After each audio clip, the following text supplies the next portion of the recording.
A24 got the rights and has given him the entire franchise of Texas Chainsaw Massacre to reboot. Is this going to be a woke reboot?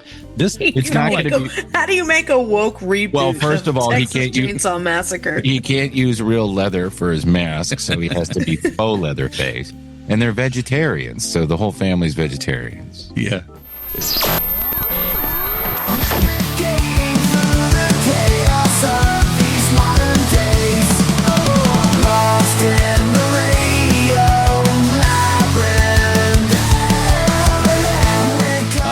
So what's going on in the world? I do happen to believe that algorithms don't like Craig Shoemaker.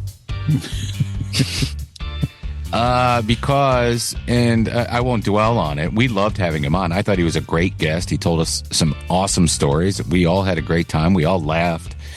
But apparently YouTube said nope. And we haven't even breached 60. And over the last couple of weeks, we've done really well. Yeah. This one, not so good. And it's all algorithms. And I said to Dustin through text, I hope he doesn't see how few videos he got. And he sent me a screen grab of Craig's YouTube page, and they're all pretty similar in view count, right? Yeah. Yeah, and that was the thing. I didn't check, so I was feeling the same way, and I was like, let me just see how YouTube feels about pushing Craig. And I looked at his page, and I was like, oh, okay, then we're right in the average there. Neither coming nor going, and probably not going to be seen a lot. Certainly not on the channel that he created and built with his blood, sweat, and tears. The Onion is going to be leasing Infowars, part of Alex Jones's settlement with the SH families. See what I did? I didn't say the name of the city.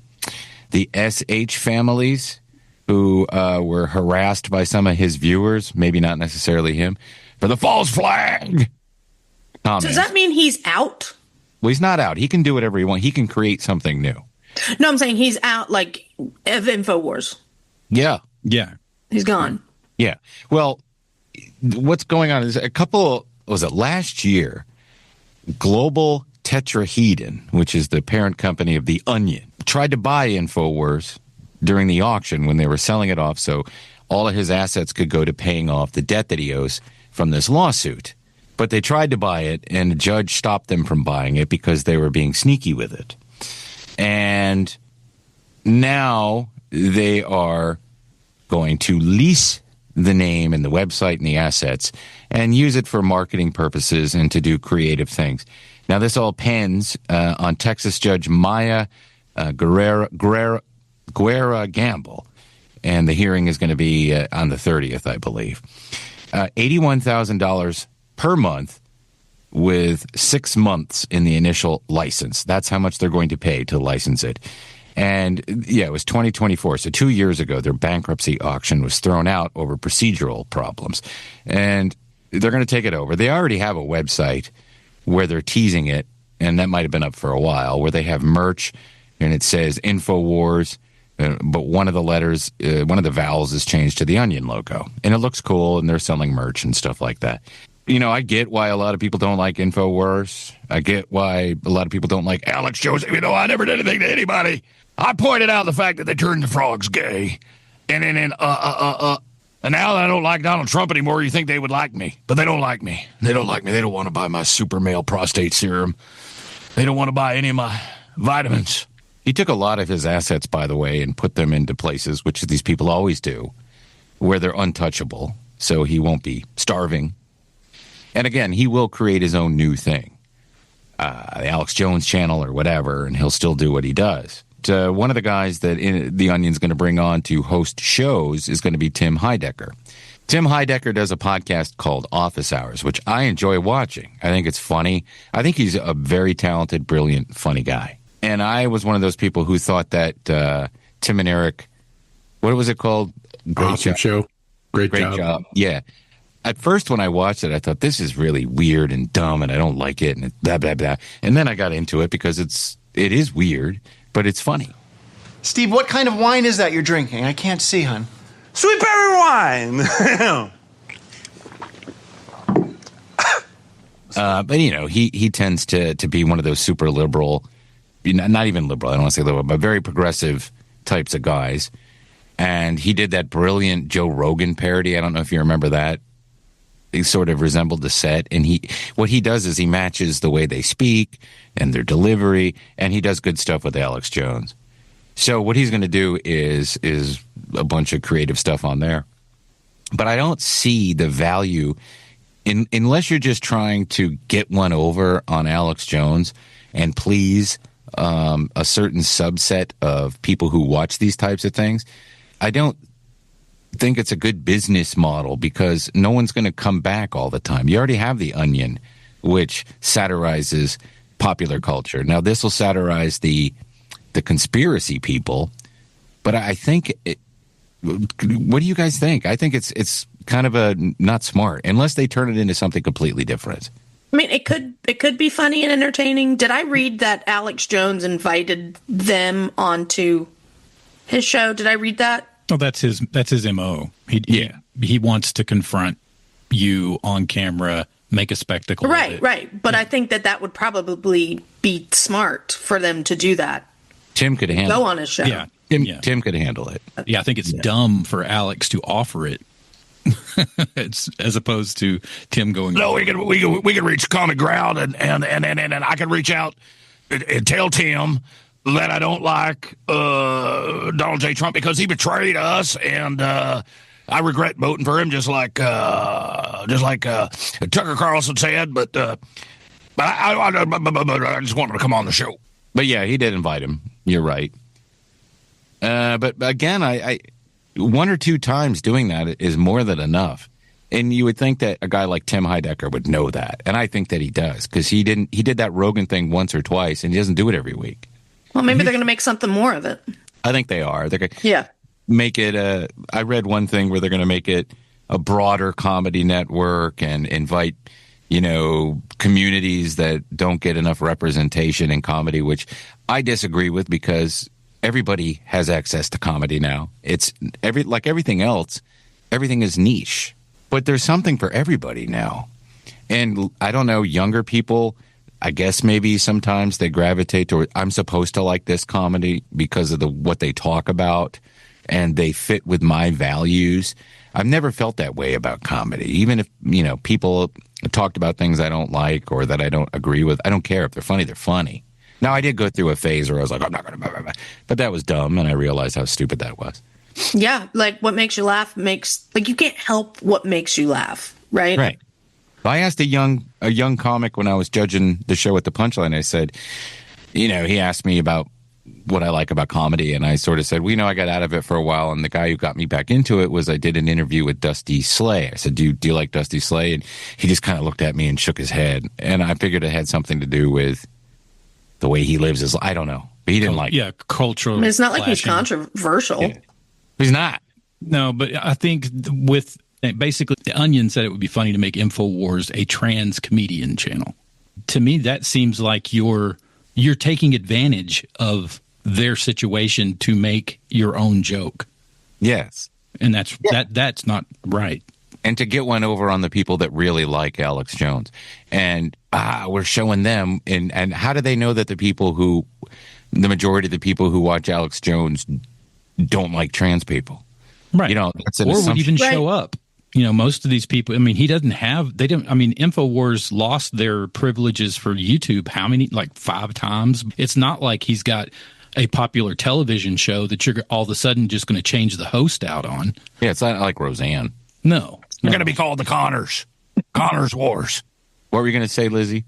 I was going to say, back to the, comedian stuff, comic stuff, is I grew up where it was comedians supported each other no matter what the subject matter was, right? Because it was kind of like them against the audience, like free speech, like they can say what they want to, you don't have to like it. And I don't feel like it is that way now. Like I said, funny is funny. So you can have different, like as a comedian, you can have differing opinions and views.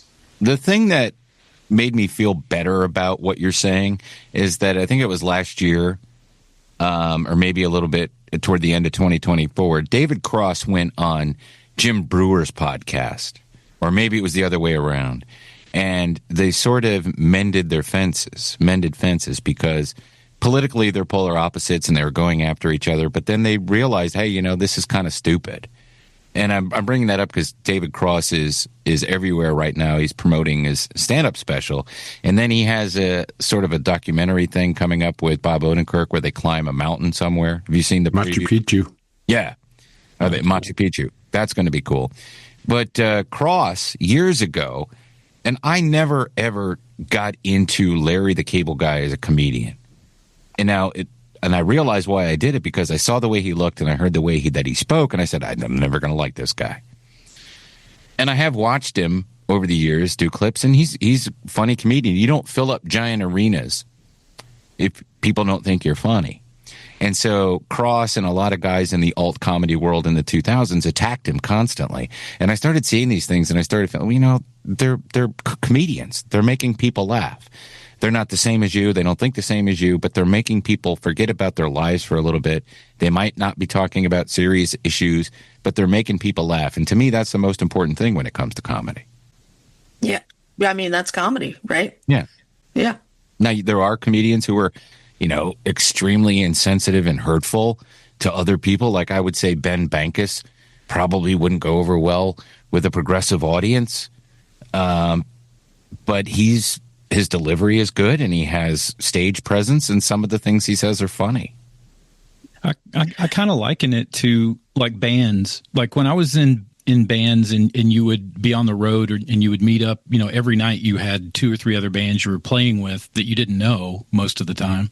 Yeah. And you kind of had a mutual respect just as musicians, regardless of what kind of music you played. And the same thing I would assume applies with comedians. If you're a comedian first, and everything else is after that. Well, that's what I am. I was joking when I was talking about saying that place. I don't ever watch his show. I did for a little while. I thought it was interesting, but all that stuff is just copium for, whatever you believe. That's what all those shows are, copium.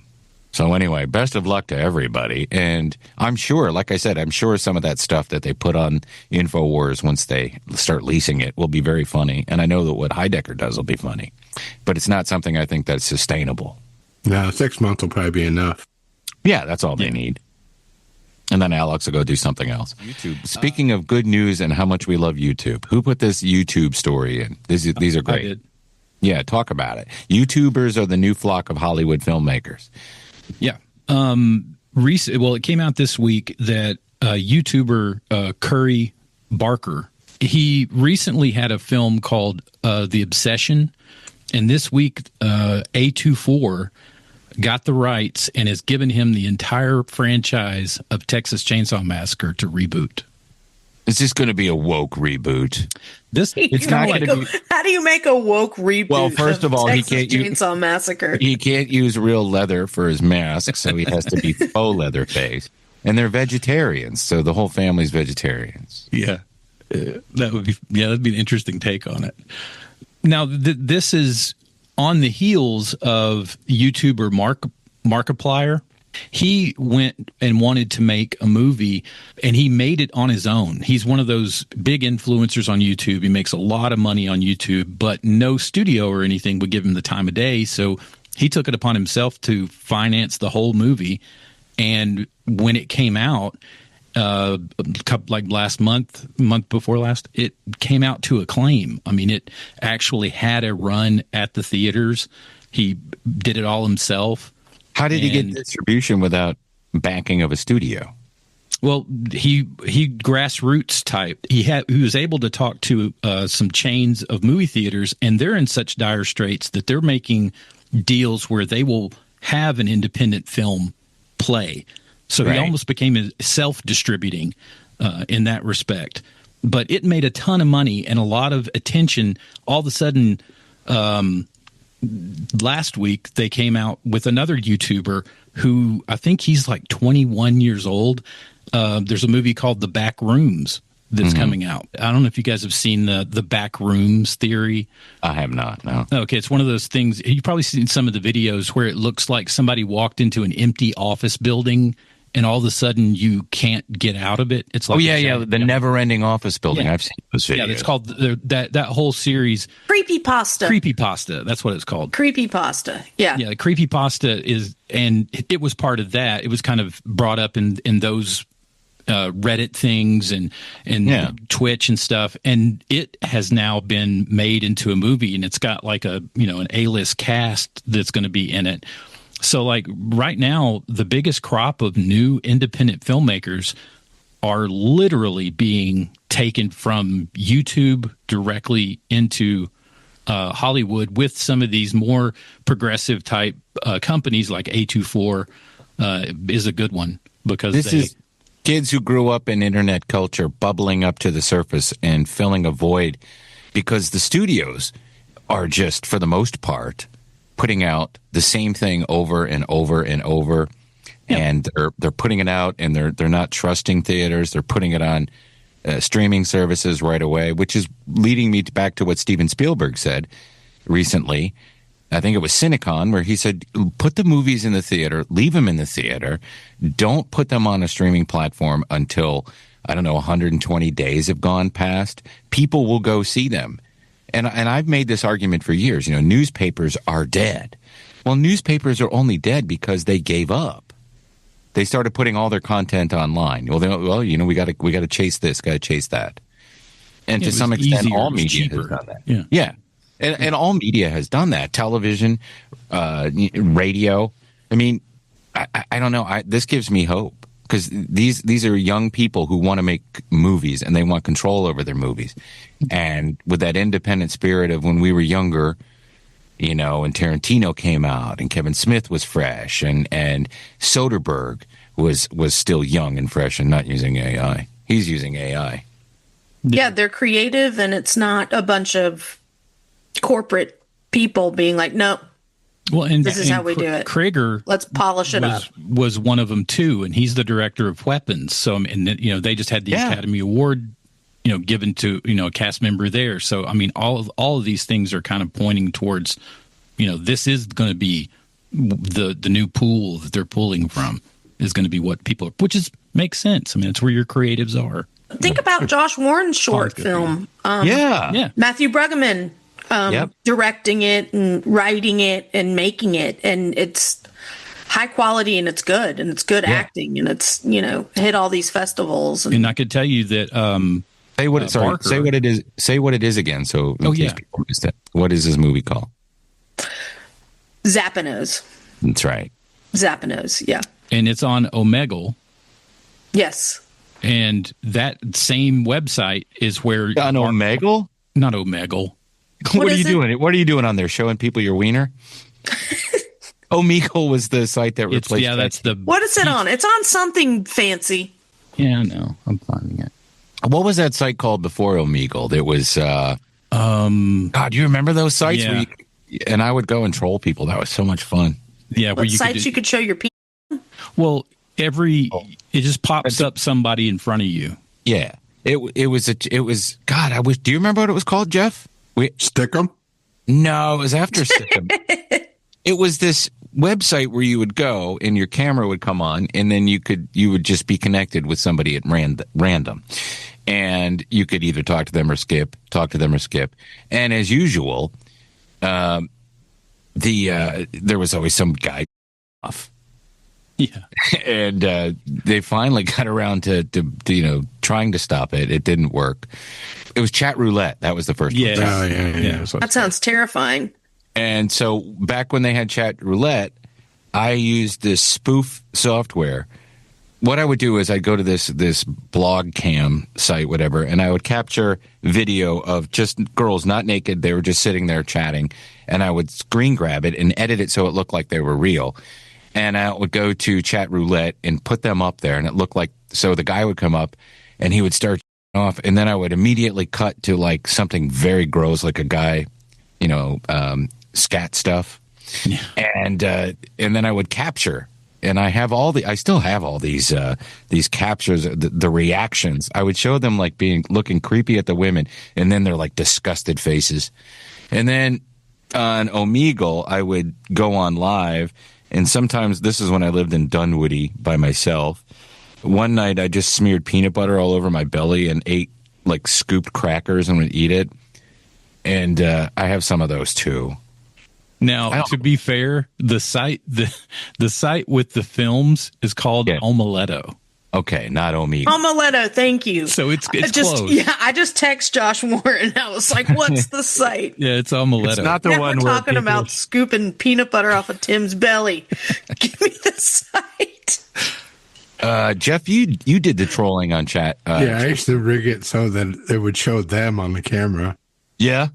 and then I would bring in like a huge and like bring it towards their face. Yeah, I did that. You could drag it with your mouth. Yeah. With your mouth. I think This is a world that I've never been a part of. we lived together then, and we'd hear each other laughing in the other room doing this trolling. Labyrinth is also brought to you by The Punchline. It's tucked inside the legendary Landmark Diner. The Punchline is Atlanta's longest-running premier comedy nightclub.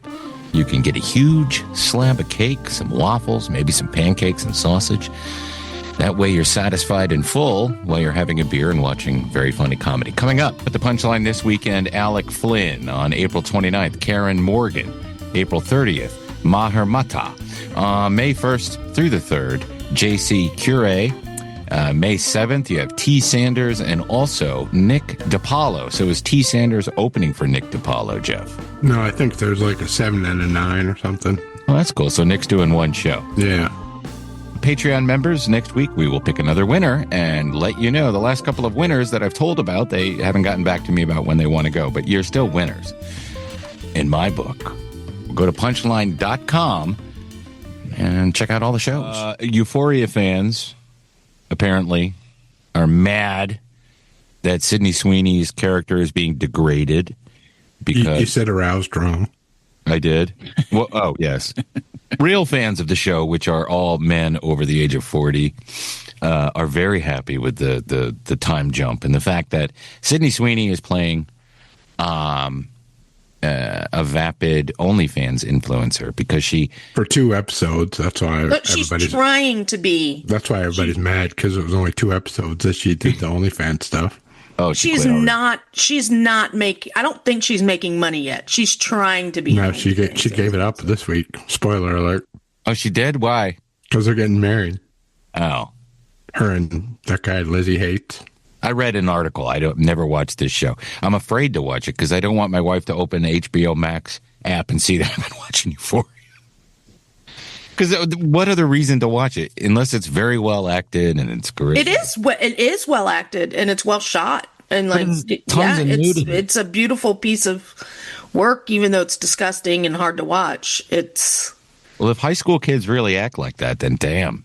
They do not. You have to be attractive because like ugly high school people aren't doing that. And like they're not. Their ages aren't actually high school ages. Well, they time jumped for this. No, I mean, when they're in high school, they're not even teenagers. Because Sydney Sweeney's like, if you go to Reddit, and I'm not saying to do this or that I do it, but if you go to Reddit. I feel like you do it. No. You can check. Go look at the Redbox Troll. That is the name of my Reddit handle, Redbox Troll. You look at it, I'm not following any of that stuff. But anyway, I've heard that there's a lot of clips from this show. And I saw the one where she has the ice cream on her boobs. And I thought, well, that's just a huge waste of ice cream.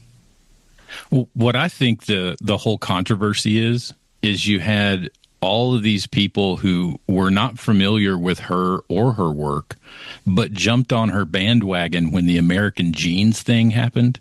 Jens. Yeah. Jens. And so now Legends. these people who are, since then until this season came out, have been avid fans of her, realize what her actual work is, and are complaining about it. Oh, so you think there's a lot of right-wing MAGA people who are like, I'm going to go watch this Sydney Sweeney show. Yeah. I don't.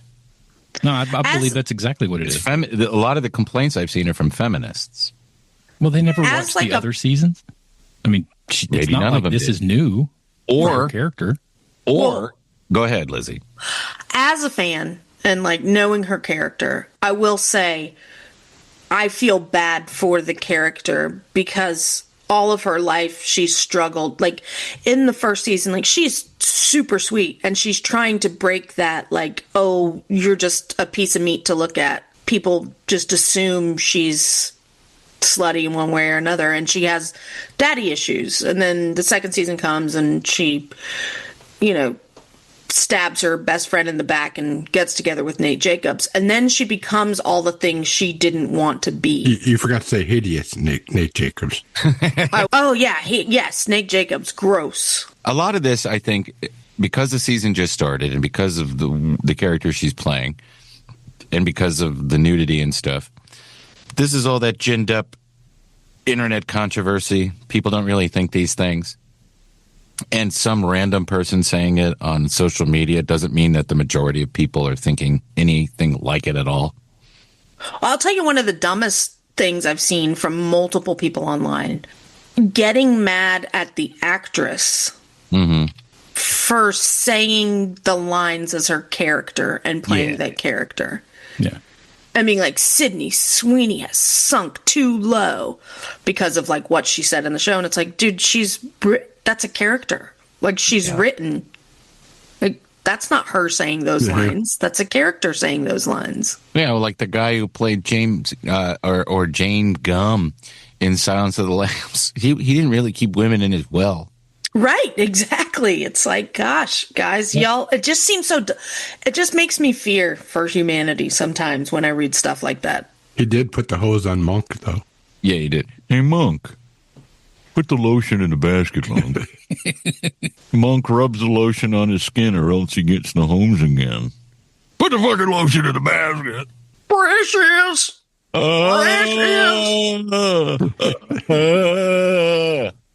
That's my favorite part of that whole movie.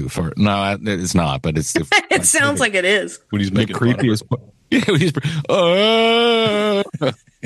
Yeah, apparently, Michael is a very bad TV movie that they spent $15 million reshooting tons of and have a lot of AI in it. I have no interest in seeing this, but when it streams, I'll probably watch it. The Michael Jackson biopic. They cut out they were going to start the movie, I believe, with the criminal allegations. And, you know, remember, they took pictures of my lower body and genitals. They took pictures of my lower haunches and genitals. It was very disrespectful. I'm one of those What if people. they could have made it to where they did dive into that, but they made him look Well, they cut it out. His family made decent? him Like look. they made him family. look like the good guy. Like they made him. They're not thinking about that. That's the family. They're thinking about how much is this going to affect their income stream going forward. Jafar Jackson looks just like him and does a great job performing as him, I've heard. Mm-hmm. And the people who don't hate the movie are saying, you know, it's okay. It's a biopic. The last real biopic of a musician, I think I saw the Bob Dylan one, and I liked that one because Dylan had a lot to do with it. So it was, you know, full of a lot of BS, but Dylan's always been that way. But the Queen one is not a remarkable film, and people don't talk about it anymore because it wasn't good. I didn't love the Queen movie. Like, I mean, it was entertaining, but as a Queen fan watching it, I was like, oh, that's not real and that's not right.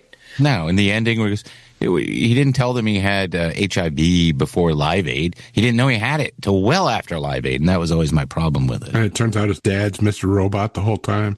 Yeah, I couldn't believe that. And the teeth were fake. I have a pussycat dog. I mean, you had Rocket Man. I haven't seen that because It's good.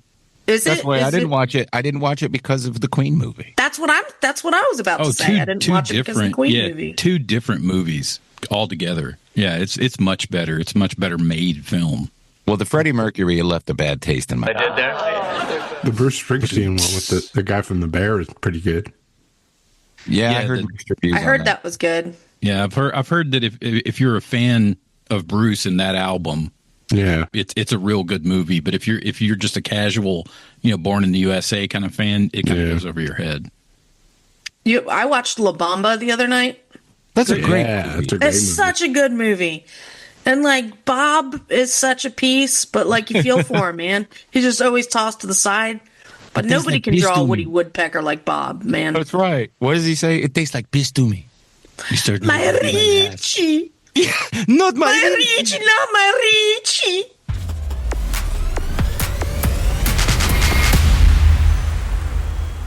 Trailer trash time. We're watching trailers of things that are either out now or they're coming out now. Super Troopers 3 comes out August 7th and only in theaters, so that's good. We need to go to the theater to see it. I thought the trailer was fantastic. What'd you guys think? Are you in?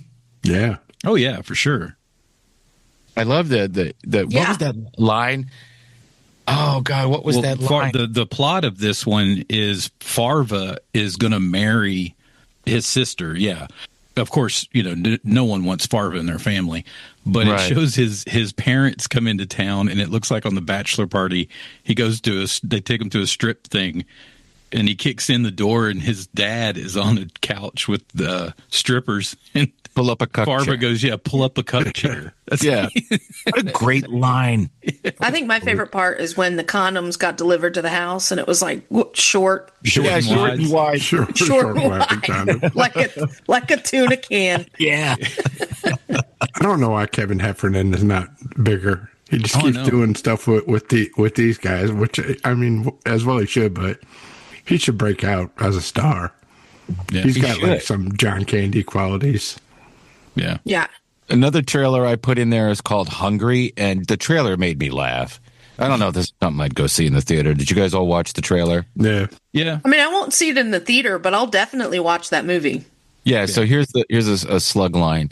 After becoming lost in the Louisiana swamplands, a group of holiday makers must fight for their lives against a rampaging hippo on the loose. How did the hippo get there? Is what I want to don't know. Maybe they'll explain it in the movie. The only person in the trailer that I recognized was Jim Meskimen. You guys know him or Meskimen? No. Well, you know his mom. His mother is Marion Ross. Oh, okay. I do know him then. And he's that guy that does the amazing impressions. Like he can do stuff. Yeah. I mean, he's really, really talented. This movie seems like the Jaws of hippos. Yeah. Yes, of course it is. Yeah. Godzilla Minus Zero, which is the sequel to Godzilla Minus One, was a fantastic movie. Godzilla Minus Zero looks really, really good. And I love that last shot in the trailer of Godzilla walking next to the Statue of Liberty. Yeah. Kind of gives you some scale. Yeah. Go, go, Godzilla. You blew it up. Bus Boys. Now, I wanted to hate it, and I watched the trailer, and I thought this is going to be dumb. And then I watched it again, and of course it's going to be dumb. But I'm going to watch this movie. Some of the best movies are dumb. It'll be streaming in 2 weeks, so we'll all Yeah. have the chance to watch it. Well, the line in the movie, and it's out right now anyway in theaters, but the line in the movie where Tim Dillon has him by the balls, he goes, "I can feel your balls." So this movie is David Spade and Theo Vaughn. They made it together. Some of the other paid for it together. Yes, they did. Tim Dillon is in it. I don't really recognize a lot of the other people. All it is that group of Austin comedians. I mean, Right. most of those people that are in there have been on their podcasts or Rogan's podcast, Joe Dirt 3 and Yeah. Dumb and Dumber. Jay Farrow is in it. Yeah. So that can't be too bad. Hey, yeah, I'll definitely watch this movie. Another trailer, Wingman with Harlan Williams. I've been wanting to talk about this. This kind of has the same goofy feel, but I like the premise behind it. And I thought the trailer was funny. That comes out on Apple TV on May 28th. I was totally confused by the trailer. And it's Harlan. How could it be terrible? I think it'll be Yeah. funny. A couple other ones I didn't post in here, but I watched. I guess Coyote versus Acme is finally coming out. I watched that trailer. Yeah. That looks amazing. After Let's talk being on a about that. shelf for 3 years. Yes. And Clayface, which doesn't appear to me to have, The teaser came out. yeah, Looks pretty good though. Yeah, but it doesn't seem to have any Batman in it, right? It won't have Batman in it. Well, Yeah. it's kind of like the Penguin.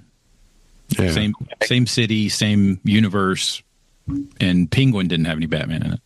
That extended universe, Tim Burton Batman universe novel that came out a couple years ago. The sequel to that is out now, and I have to get it and listen to it. But they did a really good story with Clayface in that. That's you guys a great listen to character. that. Yeah. Yeah.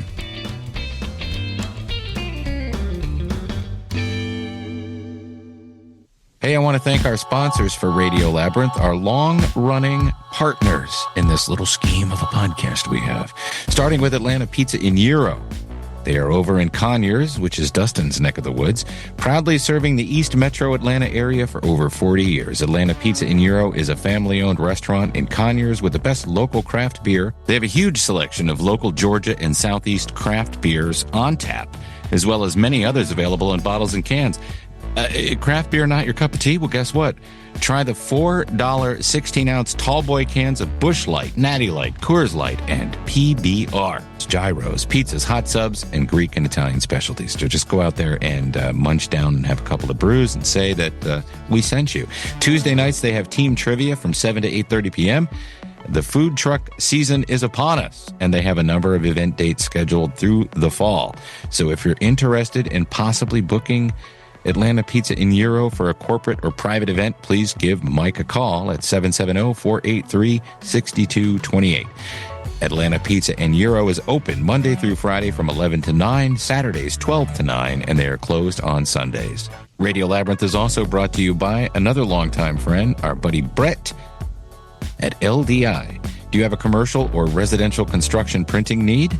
Well, then all you got to do is contact LDI Repro Printing of Athens, Georgia. They've been in Athens, Georgia since 2005. They got fast turnaround and affordable prices. Call 706-316-9366 or email them at athens@ldiline.com.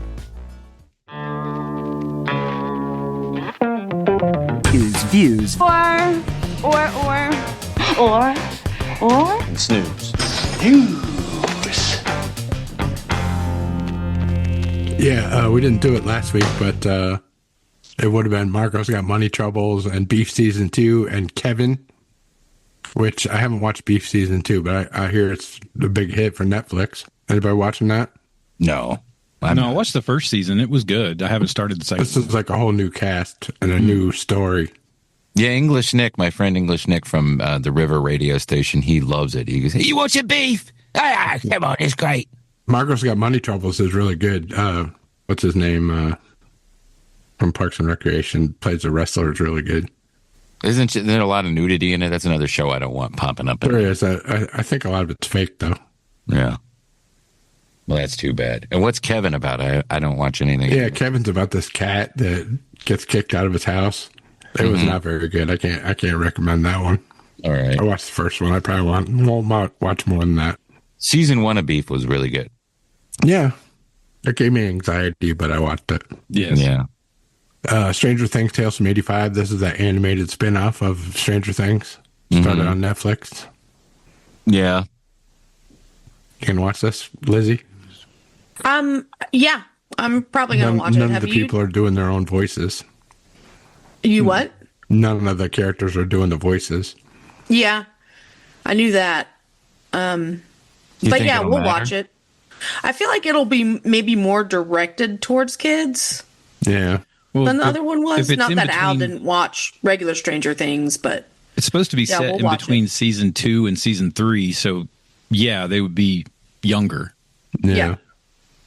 Their voice. Al's already like, ooh, it's going to be dumb. And I'm like, you should try it out. Smart kid. He I knows. might check it out. He knows how things work. Half Man, this is the new show from the dude that did Baby Reindeer. Man, his Baby Reindeer was tough to watch. Yeah. Yeah. It was good. Now, do I want to watch a show about incestuous stepbrothers? I don't know. Yeah. Baby Reindeer was tough. Yeah, it was good, though. It was well good, done. but it was like sad and uncomfortable and Well, he deserved what he got Confusing. for not being direct with her. Yeah. Yeah. Well, this is his new show called Half Man. It's on HBO Max. Comes out on the 23rd, so it'll be out by the time this podcast drops. I'm sure it'll do well. Yeah. And then Widow's Bay. This is the new Matthew Rhys show on Apple TV. Comes out on the 29th. It's kind of a horror comedy. I'll watch anything Matthew Rhys does. Yeah. I like Matthew Rhys. The trailer, they really like ripped off The Fog. Yeah. Oh, really? It looks like it looks like they rebooted The Fog. That's what I thought it was at first. And when I started getting into it a little more, I saw what it was going to be. Probably be pretty good. I'm still disappointed that they canceled Perry Mason. I thought that was Yeah. a really Yeah. good series. with so many good people on it. All right. Thank you, Jeff. Remind me, I want to watch this one. Our staff picks. My book was from 1986, so it's 40 years old. But for the first time, I did the entire audiobook of It, which is a Stephen King novel. You should all know this. There's been a television miniseries in 1990 that I still look back on fondly, 2 movies that I could take or leave, and a series that I'll never watch again. But I forgot so much about this story and how long it is, and how detailed it is, and how some things I thought were super cringy when you hear them being told in a story format or read them aren't as cringy as they turned out to be. One thing that's super cringy is the overuse of the N-word. King in the 80s used the N-word so much in his books. You know, if you're familiar with the drawing of the 3 honk muffa, then you know well enough. But Mike Hanlon is, you know, everybody who's familiar with it knows who Mike Hanlon is. And you learn so much detail, and I forgot that King writes all these background things about the different characters who don't end up being a part of the overall narrative of the book, but they are part of the story. And the way that the story ends, which I won't spoil in case you've never read the book. First of all, this is a 45-hour audiobook read by Steven Weber, who also did the abridged version the first time, but this is unabridged. And he also played Jack in the Shining miniseries. Yeah. Yes. Which I could also take or leave. Yeah. But he's really, really good. And if you like audiobooks with guys who can do characters, even though they don't do the voices, he can do it because he's an actor. I don't know. I recommend it. And it was nice to, after so many years of not revisiting, I used to read the book every year. All right. That's my staff pick. Mine's the Office Girls, Office Ladies podcast. They break down Grease 2 this week. Oh. You know, it's not surprising that a lot of people of our age group kind of like Grease 2 better than Grease 1. Oh, yeah. I'm noticing that more and more. Cool Rider. They sing Cool Rider in the do they? podcast. No way. I'll have to check that out. Me and my sisters did that at karaoke a few weeks ago. Cool Rider, they had it there? Yeah. That's impressive. No shit. That's funny. Yeah, I don't really have a staff pick this week. I mean, I watched La Bamba. That was good. That's a good pick. That's your staff pick. Yeah. My staff pick is also an audiobook. Douglas Preston and Lincoln Child came out with Pendergast: The Beginning, which is Pendergast series is like 18 books. And it started with The Relic, which they made into a movie. But because of the rights, they decided to leave the character of Pendergast, which is the main character, out of the movie, which was odd. But you follow this whole story with him over all these years and all these things. And there's so much secretive about this character. And that's what kind of made him interesting. But this one book goes back and kind of tells you how he started, and it's full of Easter eggs of the entire series. Really good book on Audible. Awesome.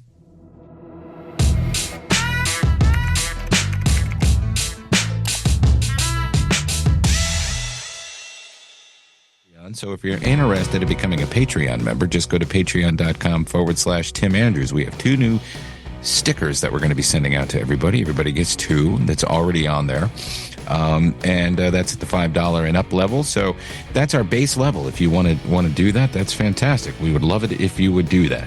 $5, you know, that's almost a gallon of gas these days. I understand that, but anyway, or you can join up and be a producer for $25 a month, and you are getting yourself a T-shirt from our T-shirt shop, and you get a message. I'm fading. You get a shout out every week for being an executive producer. And this week, I want to say thank you to Mike Walker, John Allen, Matt Carter, Chris Chandler, Mike D, Jim Fortner, Terry Fuller, Roby Neely, Jeff Peterson, Tim Slayton, Brian and Chelsea Smith, and Pat Turner. Thank you guys very, very much. And I don't think I'm missing anybody, but if I am, please let me know. And as always, when you're a Patreon member, you are eligible to win a pair of tickets to go to an upcoming Punchline show. Hey, if you like this video, why not click the like, that little thumbs up button. Click that like. Comment. We love your comments. Ask any question. If you ask a question, we'll answer it on the next show. Pop culture related, preferably, but it could be anything. Put it in the comments. Fight with each other. No, don't do that. But, comment, share it. That pushes us out. And if you like us, share us, all that shit. You don't have to turn the alerts on. I have alerts on, and then I get mad that I turned them on. Like, why are you bothering me? But, all the good things that help the algo. And if you're listening to us on the podcast platform, leave a comment. I don't know how we'll know about it unless we look, but if we find it, we'll read it. Other than that, I don't really have anything else this week. Do you guys? Nope. Nope. All right, keep it canon then, gosh darn it. Keep it canon. Keep it canon. They say all good things come to an end. What's that got to do with this show? Lost in the rain.